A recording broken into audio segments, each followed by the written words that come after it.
Hello, here's Burak Yilmaz from the University of Bern. I'm a professor of prosthodontics, and I've been practicing, doing research, and teaching at the university settings for about 20 years now.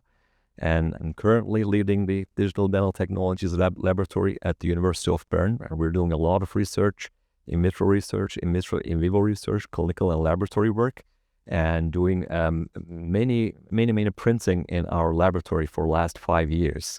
And we have a lot of experience from those printing, and I'd like to share with you all about our experience using different printers, different resins that are commonly used in dentistry for everyday use, clinical use in dentistry. In this presentation, we go from 3D printing in general, giving you some brief information about the basics, moving towards the 3D printing in dentistry in general, and from going in general dentistry towards more restorative and prosthetic dentistry. And not only that, but also diagnostic dentistry, and how the printers and different resins and printers and different mechanisms can be used in our clinics and in laboratories in small or large size.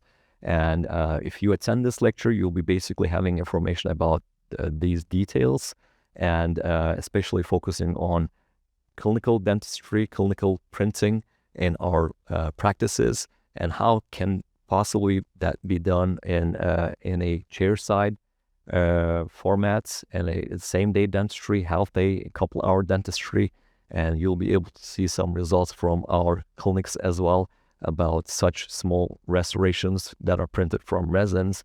And not only that, but also we're using a zirconia printer. It's not commonly found in institutions in the world, and we're lucky to have that. And you'll be seeing some results from our zirconia printer and what our experience have been last 3 years. So I think there's a lot to share with you, and please join me in me sharing with you the findings in the last 5 years from our laboratory combined with our clinics, with our clinicians in our clinics. Thank you.